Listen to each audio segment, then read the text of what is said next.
673 ফিটের স্কোর একটা সুন্দর ঘর, একদম খুব শর্টকাট জায়গার ভিতরে একটা ফ্লোর প্ল্যান। এটা এমনি 26 ফিট আছে, এমনি আছে 24 ফিট 9 ইঞ্চি।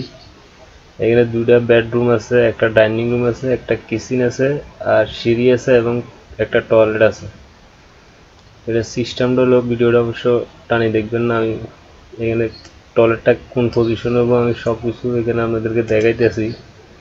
আগে আমরা রুমটি দেখি। এই রুমটা, বেডরুমটা 12 ফিট প্লাস 12 ফিট 4 ইঞ্চি। এই বেডরুমটা plus 12 feet 6 inch plus 12 feet 4 inch. Dining রুমটা আছে 12 ফিট প্লাস 12 ফিট 7 ইঞ্চি। তো এই কিচেনটা আছে 5 ফিট 6 ইঞ্চি 7 ফিট 7 ইঞ্চি। আর এখানে যে টয়লেটটা দেখতে আছেন, এই সিঁড়িটা চৌকিটা যায়, এটা কেউ ল্যান্ডিং বলে, কেউ বলে চৌকি। এটা 5 ফিট 6 ইঞ্চি ফ্লোরের তাই 5 ফিট 6 ইঞ্চি উপরে হাইটটা যখন হইব আপনার এই বরাবর এই যে বিমের ভিতরে যে ফ্লোরটা থাকবে ওটা 1 ফিট ডাউন করে নেবেন। 1 ফিট ডাউন করলে তাহলে 5.5 ফিট, আর 1 ফিট তাহলে 6.5 ফিট। 6 ফিট 6 ইঞ্চি তখন ডাউন হয়ে যাব। তখন একটা টয়লেটের লাই যথেষ্ট।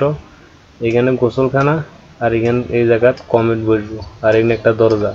এটার উপর দিয়ে যখন ছাদের দিকে সিঁড়িটা যাইব তখন এটার ভিতরে জায়গা তো ক্লিয়ার হয়ে যেতে আছে, ঠিক আছে। আর এখান দিয়ে একটা দরজা দিয়ে গাঁথনি করে দিলে সুন্দর একটা টয়লেট হয়ে যায় সিঁড়ির নিচে। এই জায়গাটা 7 ফিট আছে, তাই ভিতরে ক্লিয়ার থাকবো 6 ফিট। 6 ফিট ক্লিয়ার থাকবো। এই সাইডের সিঁড়িটা আছে 2.5 ফিট, যেন মানুষ এটা দিয়ে উঠবো। এই জায়গাটা 2.5 ফিট থাকবো, ঠিক আছে। আর এখানে 5 ইঞ্চি, তাহলে ওই যে 3 ফিট এখানে গাঁথনি হয়ে যায়। আর টয়লেটটা 3 ফিট 7 ইঞ্চি, এই জায়গাটা থাকবে 3 ফিট 7 ইঞ্চি। আর এখানটা থাকবে 3 ফিট 4 ইঞ্চি। অবশ্যই সুন্দর একটা টয়লেট, এখানে গোসলখানা টয়লেট বরাবর যেতেছে। তো এটা হলো যাই ঘরে প্রবেশের মেইন গেট। যদি এই ঘরটা এক পরিবারে ব্যবহার করে, অবশ্য যদি দোতলা করে ফেলা, মানে দোতলা হয়ে যায় সুন্দর, আরও রুম হয়ে যায়। দোতলা দিলে তার কিচেনের প্রয়োজন নাই। তো ওই জায়গা তো আর সিঁড়ি তার টয়লেট হইতো না, তো এই কিচেনের জায়গাটা টয়লেট বানাই। এইখান দিয়ে যে 12 ফিট 7 ইঞ্চি এমনি জায়গাটা আছে, তো এইখানে 4 ফিট জায়গা এখান থেকে রাখলেও আরো 8 ফিট 7 ইঞ্চি একটা রুম হয়ে যায় সুন্দর, আরেকটা রুম পাইতে আছে। আর এখান দিয়ে একটা সুন্দর একটা বারান্দা দিই, এই রুমটালে একটা বারান্দা বানাইতে পারে। আর এখানে একটা সুন্দর টয়লেট কিচেনেরটা টয়লেট ব্যবহার করতে পারবো। যে এক পরিবারে এই ঘরটা ব্যবহার করে দোতলা করি, মানে উপরের তালার যায় সিস্টেমটা করতে পারবে। এখন আমি লাস্টে যেটা দেখাইছি এই সিস্টেমটা, ঠিক আছে।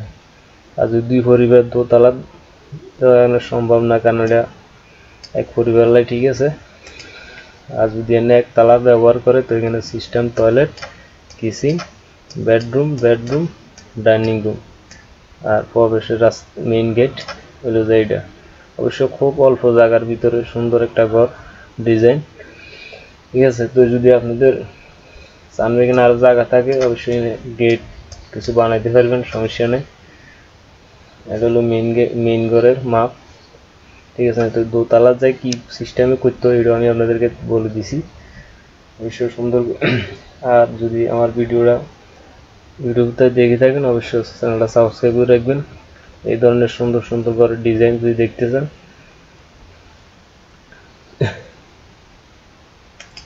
একবারে খুব অল্প জায়গার ভিতরে ঘরটা, একদম খুব অল্প জায়গার ভিতরে ঘরটা।